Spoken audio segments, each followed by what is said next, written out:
Lo pernah denger gak sih? Ada orang yang secara turun-temurun itu tuh melihara setan atau makhluk halus buat ngejagain keluarganya. Nah, tapi ada juga orang yang melihara setan itu tuh buat kepentingan dirinya sendiri. Iya sih, gue percaya sama hal-hal kayak gituan, Muy.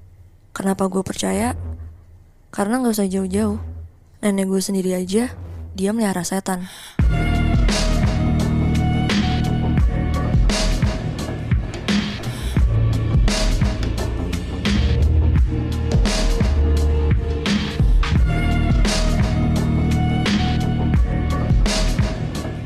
Jadi bisa dibilang kalau misalkan nenek gue itu emang deket sama dunia perilmuan gitu.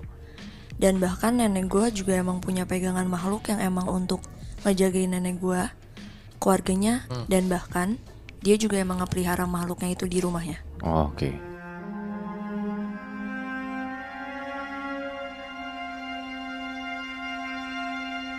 Itu dari kecil tuh. Iya, jadi turunan dari kakek buyut gue. Oh, oke. Oke. Jadi ceritanya itu waktu itu ayah gue mau ngelamar nyokap gue di Bogor. Ayah gue kan tinggalnya di Bandung. Jadi ayah gue tuh nyampe di rumah nenek gue yang di Bogor tuh H-1 lamaran. Dan ya akhirnya bokap gue nginep di rumah nenek gue. Oh, berarti nenek lu yang punya pegangan ini nyokapnya nyokap lu. Iya benar. Oh, oke. Oke. Nah bokap gue itu tidurnya di ruang tamu keluarga karena kamar tamu yang lainnya tuh emang udah diisi sama keluarga lain. Dan posisi Berarti rame banget ya? Iya rame banget. Dan posisi tempat bokap gue tidur tuh emang deket sama tangga. Oke. Nah kejadiannya itu pas ayah gue lagi tidur. Pas ayah gue lagi tidur, tiba-tiba dia tuh ngedengar ada suara orang jalan gitu loh, naik tangga gitu. Suaranya tuh kayak tek tek tek. Di situ akhirnya ayah gue kebangun, dia melek, dan pas dia nengok kanan kiri emang gak ada orang. Ya udahlah, akhirnya dia mutusin lagi untuk tidur. Dan pas dia tidur, untuk kedua kalinya dia ngedenger lagi ada orang jalan dari tangga ke arah dia. Suaranya tuh tapi lebih kenceng. Duk duk duk duk. Di situ bokap gue langsung kebangun, dan pas dia kebangun dia nengok kanan kiri lagi, emang gak ada orang yang dia lihat. Dan di detik itu bokap gue udah sadar kalau misalkan asal suara itu bukan dari suara manusia gitu kan. Di situ bokap gue akhirnya mutusin lagi untuk nyoba tidur. Gak lama di saat dia lagi merem nyoba tidur tuh, gak lama kemudian dia tuh ngerasa dadanya tuh kayak ada yang neken kenceng banget. Sampai bahkan dia gak bisa nafas. Sampai saking itu dadanya ketekan kenceng banget, bokap gue tuh kayak melekin matanya, ngebuka matanya, dan bener aja yang dia lihat di atas badan dia tuh ada sosok tinggi, besar, hitam, sambil ngeliatin dia sambil melotot gitu. Bola matanya tuh gede banget. Anjrit. Dan di saat bokap gue lagi diliatin sama sosok itu, dengan yang bersamaan juga mulut bokap gue tuh ditutupin gitu loh pakai tangan. Di situ bokap gue sama sekali nggak bisa teriak, gerak pun nggak bisa, dan sebadan-badan bokap gue pun keringetan. Kayak ditindihin berarti gitu ya? Bukan ditindihin sih, Boy, kayak Ditekan banget. ditekan dada lu pakai tangan gitulah. Malam itu udah lewat. Kebesokan harinya akhirnya bokap gue ceritalah tentang kejadian yang malam itu bokap gue alamin ke nenek gue sama nyokap gue. Dia ngomong, iya semalam saya ngerasa dada saya tuh sakit banget, ditekan, dan emang saya tuh ngeliat sosok yang neken dada saya tuh siapa. Intinya dia cerita detail tentang kejadian dia alamin malam itu. Dan jawaban nenek gue cuman, mungkin itu perasaan kamu aja kali. Nggak dikasih tahu yang sebenarnya. Enggak, jadi nenek gue cuman jawab bokap gue gitu doang. Oke. Gak lama mereka bertiga ngobrol. Akhirnya tuh nyokap gue nyamperin nenek gue untuk ngobrol berdua. Di situ tuh sebenarnya nyokap gue udah tahu bokap gue digangguin tuh. Nyokap gue tahu kenapa, karena kan nyokap gue tahu kalau misalkan nenek gue punya pegangan kan. Oke. Berarti itu udah kayak keluarga lu, mesti udah biasa aja. Iya, udah lumayan biasa lah. Nah di situ nyokap gue ngedatengin nenek gue dan nanya, Mah, itu si abang kenapa bisa kayak gitu. Si abang nih si bokap lu itu Iya, maksudnya. nyokap Oke. gue manggil bokap gue abang kan. Oke. Di situ nenek gue cuman bilang, Windy, Windy itu nama nyokap gue. Nenek gue ngomong, Windy, semoga kamu nggak salah pilih ya. Mama di sini berdoa semoga kamu bahagia setelah kamu nikah sama dia. Anjir. Ya di situ nyokap gue bingung dong kenapa tiba-tiba nenek gue ngomong. Iya. Akhirnya nyokap gue nanya, emang kenapa mah? Di situ nenek gue bilang, kenapa dia semalam dapet ngerasain hal kayak gitu, kenapa dia dapet gangguan tuh? Karena dia emang digangguin sama pegangan mama. Kenapa? Karena abang itu kelihatan tujuannya untuk nikah sama kamu tuh nggak baik.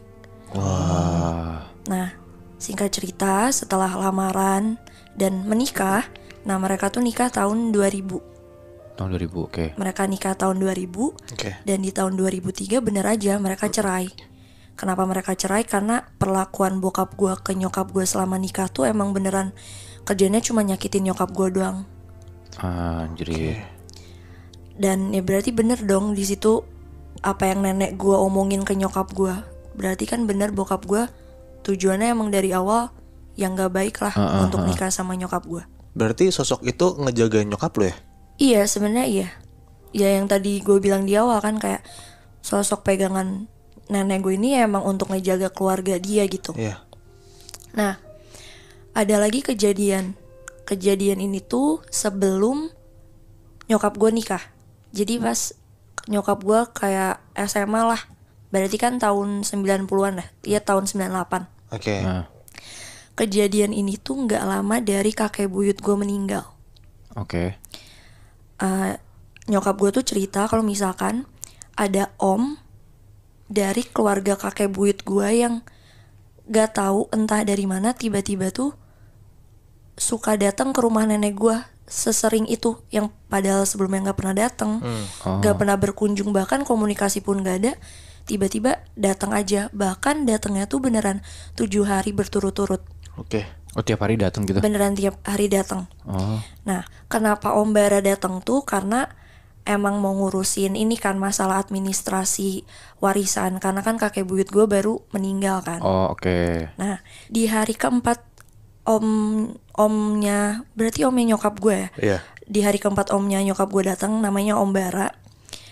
Dia tuh datang udah mulai kelihatan dia tuh aneh perlakuannya. Anehnya tuh karena sebelum-sebelumnya Om Bara datang tuh dia emang yang tipe orang banyak omong. Sampai akhirnya yang hari keempat dia datang, di hari itu tuh dia cuman beneran diem doang. Diajak ngobrol diem, dipanggil nggak nyaut, terus intinya nggak nyambung lah. Di situ nenek gue ngomong, Bara, tiba-tiba, Bara kamu teh kenapa diem mulu dari tadi? Di situ Bara ngomong, hah, iya teh nggak kenapa-napa kok. Ya udah dong, akhirnya obrolan lanjut, tapi tiba-tiba Bara tuh hari itu tuh cuman bentar doang, kayak gak nyampe sejam, ya kurang lebih 30 menitan doang lah. Di saat dia jalan keluar dari rumah nenek gua, dia tuh kayak orang kebingungan gitu loh, Muy.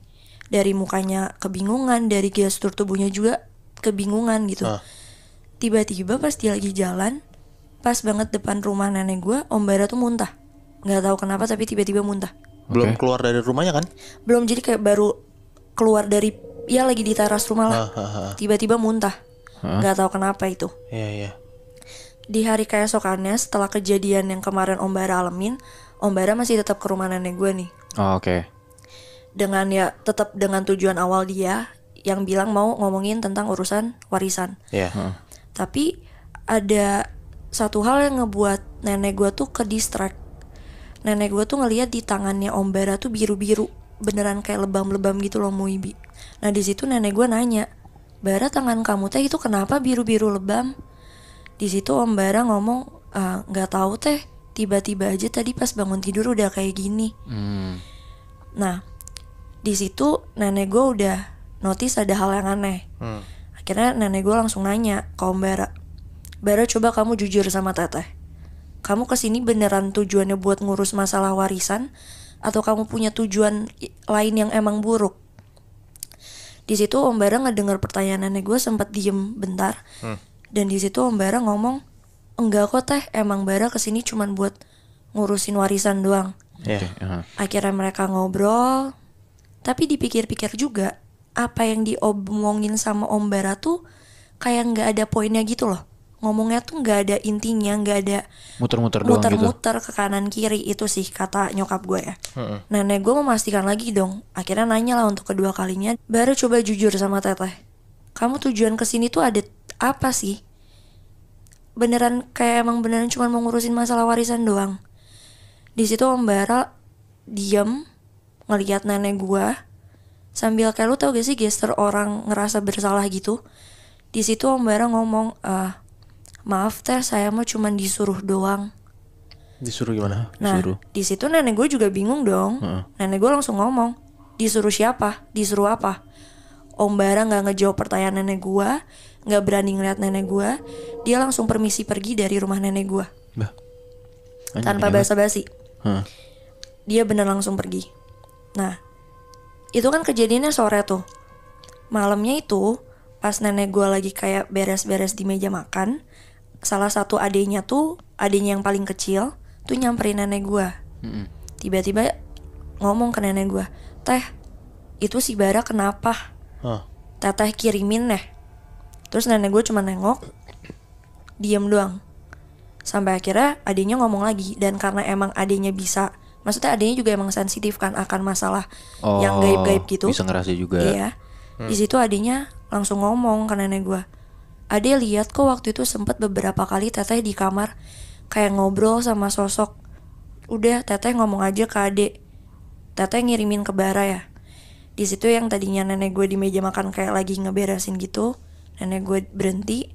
Nenek gue lihat ke adenya, ngomong lah, iya, teteh ngirimin ke Bara. Kenapa? Teteh cuma ngirimin sekedar buat ngikutin doang. Di situ adenya nanya lagi, emang kenapa teh, Bara? Di situ nenek gue akhirnya ngejelasin lah, Bara tuh ternyata disuruh sama seseorang. Kenapa untuk datang ke rumah gue terus tuh karena tujuan Bara tuh emang gak baik. Karena dia disuruh sama orang itu tuh bilang ke Bara untuk ngancurin keluarga gue dengan cara ngadu ilmu. Oh, berarti si Bara datang ke rumah lo tuh juga bawa penjaga iya, juga. sosok gitu. Bawa Anjrit. Tapi maksudnya kayak nenek gue tahu kan punya pegangan, jadi diituin duluan gitu. Oke. Itu masalah berhenti di itu aja tuh. Akhirnya udah gak ada kedengeran apa-apa. Sampai akhirnya beberapa tahun kemudian setelah kejadian itu, untuk tepat waktunya gue kurang tahu, akhirnya keluarga gue tuh dikasih kabar sama salah satu saudara dari keluarga kakek buyut gue, yang dimana masih ada hubungan sama Om Bara kan. Oke. Dikasih tahu kalau misalkan Om Bara tuh meninggal dunia. Oke. Meninggal dunia, ya ditanya dong sama keluarga gue, kenapa Bara meninggal gini. Awalnya sih bilangnya ya karena dia sakit kritis. Tapi usut punya usut ternyata ada hubungannya sama itu yang pegangan nenek gue. Itu berarti dia kan yang tadi lo bilang Om Bara kan disuruh sama orang. Iya. Berarti dia mati karena bukan kesalahan dia dong sebenarnya. Iya, kalau itu gue nggak tahu ya. Tapi kalau misalnya kita nyoba pikir pakai otak kita, ya mungkin dia kena tumbalnya gak sih, karena nenek gue ngasih ke dia, pihak yang lain juga naruh ke dia. Iya, Anjrit. jadi kayak pion gitu kan, Bi? Iya. Iya. Berarti satu badan bukan megang, kena dua Kena gitu dua ya. langsung. Anjrit, kasian banget.